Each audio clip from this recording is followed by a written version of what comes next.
Notre prochaine invitée, elle vient nous visiter une fois par mois, un lundi tous les mois. Nicole Robert, directrice générale de la Chambre de commerce et d'industrie de la MRC de Bourgogne. Bon matin. Bon matin, Michel. C'est long comme longtemps. Comment ça va? Ça va très bien, merci. Bon, commences-tu à être un petit peu dans l'ambiance du temps des fêtes? Tranquillement, pas vite. Les décorations sont pas mal faites à la maison? Non, là, c'est la fin de semaine prochaine. OK. Mais on est pas mal dans le jus. Oui, j'imagine. Nicole, il y a beaucoup de choses. D'abord, c'est que Mme Alexandra Lemieux, qui est présidente de la Chambre, devait être avec nous ce matin, mais elle a été retenue au niveau professionnel et on comprend. Mais là, on devait parler. D'abord, il y a des entreprises qui ne sont pas heureuses dans la région par rapport à la grève. Il y a la grève. C'est ça. Il y a les employés temporaires, là, des employés, des immigrants qui viennent travailler ici, qu'on veut retourner dans leur pays, un certain groupe, à tout le moins. Il y a beaucoup de choses que les entreprises vivent actuellement. 2024 n'aura pas été une année facile. Et comment c'est reçu, Nicole, cette histoire-là? D'abord, au niveau des employés temporaires, là, parce que il y a des entreprises qui vont être privées. C'est 10 Exactement. Des employés là, qui vont devoir quitter. Comment c'est perçu dans la région? C'est très mal perçu. Et reçu. C'est très mal perçu et il y a beaucoup de grogne dans le sens que les gens, surtout les manufacturiers qui embauchent beaucoup d'employés temporaires qui doivent... C'est vraiment des employés qui sont ici depuis 3 ans. Beaucoup sont venus avec leur famille ou ils ont amené leur famille, sont établis, ils apprennent des cours de français, ils nous côtoient partout. Mettons, quand on fait notre magasinage, on les voit, puis ils essayent de collaborer avec nous et tout ça.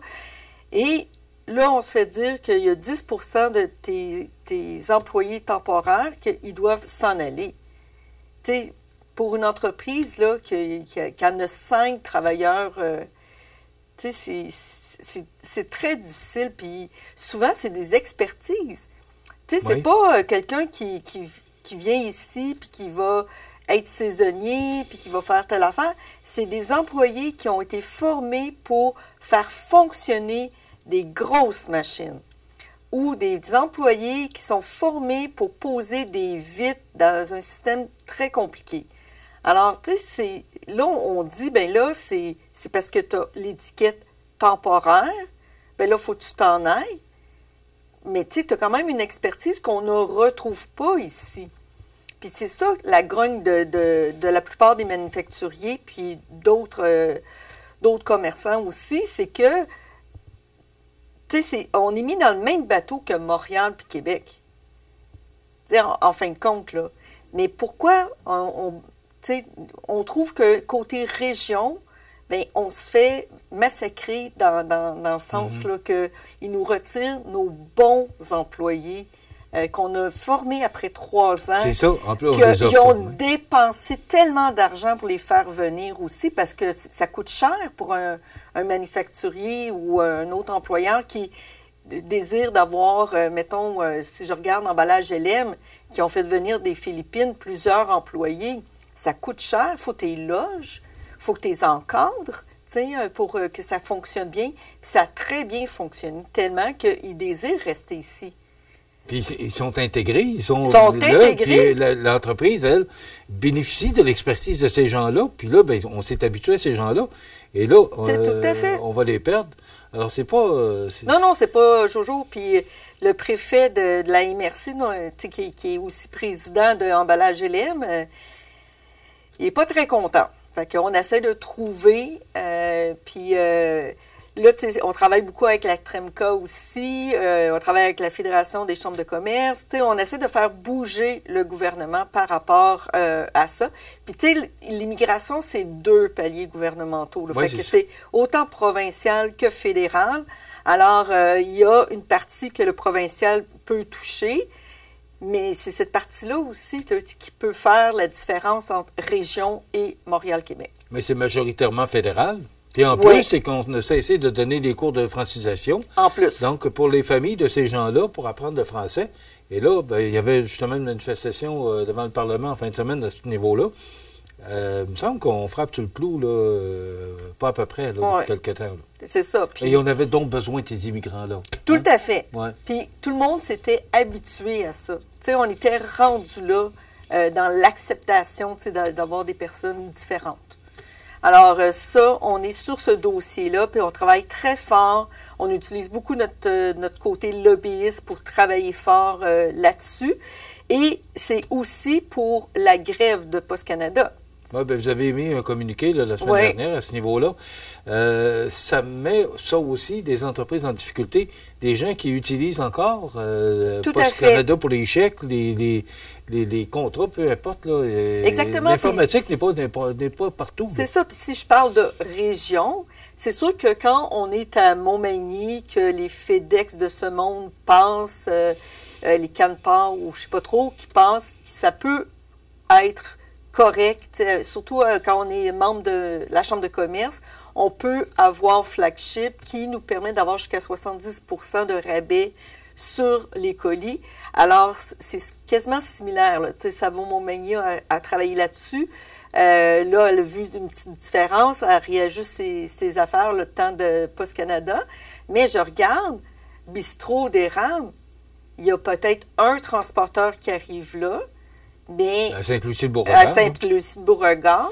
Puis c'est extrêmement cher. Puis côté maritime, mettons qu'elle envoie ça, maritime, quand elle envoie ça du côté de l'Europe ou même des États-Unis, problème de douane, problème d'exportation, les prix sont excessivement chers. Fait que qu'est-ce qu'elle fait? C'est qu'elle demande aux 5 à 10 clients, tu sais, quand ça va être réglé, ben je vais vous l'envoyer, votre... Mais tu sais, il y en a qui disent, ben là, c'est pour Noël que je veux ça. Ben, tu sais, fait que c'est très, très difficile. On entend parler de la 3e semaine, puis ça négocie pas fort. Non. Alors, puis là, il y a eu des mises à pied des mises à pied temporaires du côté de Post Canada. Le syndicat n'est pas content. Alors, je pense qu'on n'est pas près d'un règlement. Du moins, c'est ce que certains médias nous mentionnent.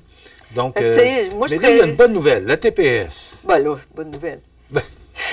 Moi, on va dire que c'est une bonne nouvelle parce que bon, ce qu'on n'aura pas à payer pendant ces 2 mois-là... Oui, ben, ça peut être une bonne nouvelle pour les consommateurs, mais imagine un petit commerçant que c'est très difficile pour sa caisse enregistreuse de retirer sur certains produits. Parce qu'imaginez, là, mettons, on parle d'alcool. Il n'y a pas de TPS pour l'alcool plus de 7 %. Fait que si tu en vends à 5 %, le dépanneur à côté, là, il en vend là, de l'alcool à 5 %, puis il en vend aussi plus cher les bières fortes. Les spiritueux, du vin. Oui, bien c'est ça. Fait que là, eux, ils n'ont pas de taxe, tandis que l'autre, il y a de la taxe. Tu sais, comment veux-tu manager pendant 2 mois de temps à investir de l'argent pour changer tes caisses enregistreuses pour que ça fonctionne? Pour 2 mois. Puis, fait que, tu sais, mais c'est une bonne nouvelle pour les consommateurs, mais c'est moins bon pour, mettons, les entreprises. Mais je suis content que tu nous parles de ça parce que les gens s'imaginent pas là, tout ce que ça peut engendrer pour l'entreprise, là, de pouvoir changer les caisses enregistreuses. Puis tu l'as mentionné, là, c'est que si un vin à 5 % il passe, mais si un vin à 12 % il passe pas, alors ça devient très problématique. C'est ça, parce que là, il faut que tu regardes ta petite liste, là. Tu sais, c'est pas tous les alcools, c'est pas tous les bonbons, c'est pas tous les... Tu sais, c'est un peu difficile. Bon, écoute, c'est lundi. C'est là, lundi. on va mettre ça de côté, là, parce que Oui. c'est pas... Et là, on va parler des belles choses. Le gala. Moi, j'étais là, j'étais Oui. élu. Félicitations. Du beau Merci. travail, Madame l'animatrice. Merci. Vous faites du beau travail avec Alain Choquette, le magicien, qui a été grandement apprécié. Oui. Les gens ont aimé Alain Choquette. Puis il est drôle, en plus. Ben oui. Puis Comment tu as trouvé ton expérience, Nicole?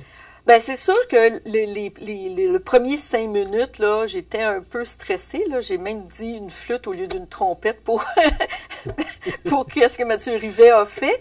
Mais tu sais, c'est le stress. Puis je pense que d'avoir le micro dans la main m'a plus stressé que d'autres choses. Mais d'un coup que j'étais, mettons, sur la plateforme avec le micro ici, quand il tombait pas, là, parce qu'il a tombé une couple de fois, c'était parfait. J'ai beaucoup aimé l'expérience. Puis ça m'a permis de voir le déroulement qu'on écrit, qu'on pense que c'est parfait, que, tu sais, j'ai... Ouais, tu avais les deux pieds dedans. J'avais les deux pieds dedans solides, là, tu sais.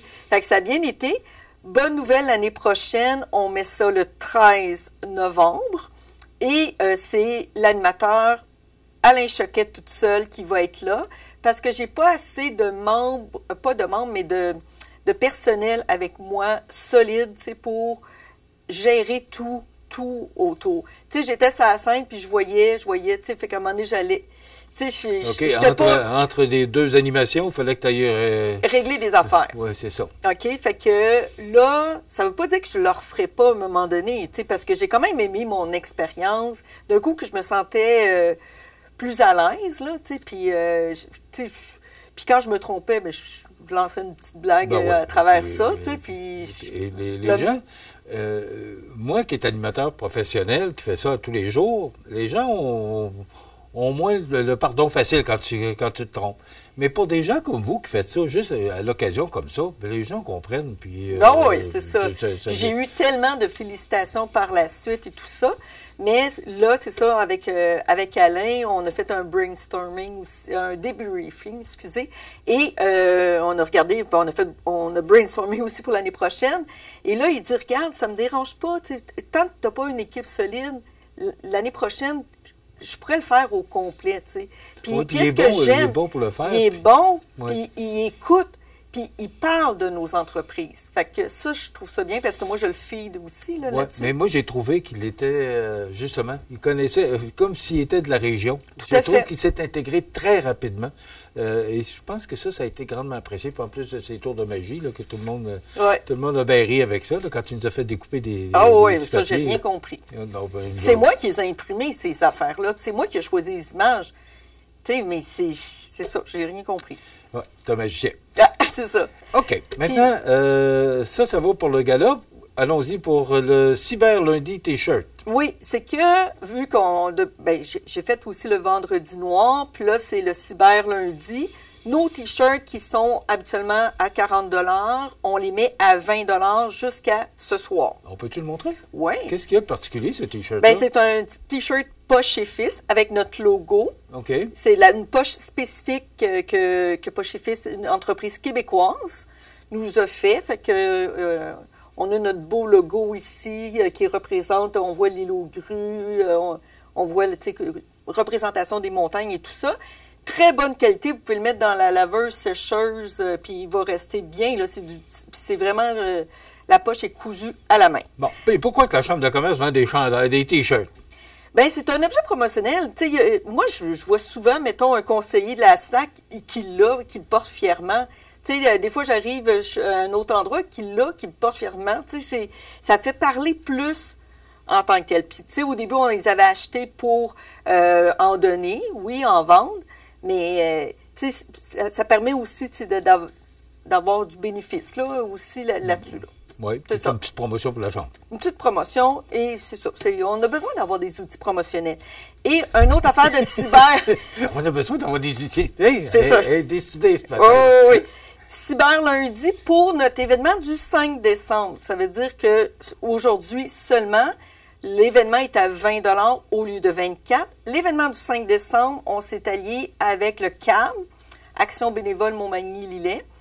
Et eux, ils offrent une conférence à partir de 16h30 jusqu'à 18h sur comment prendre soin de nos employés qui prennent soin d'un être cher.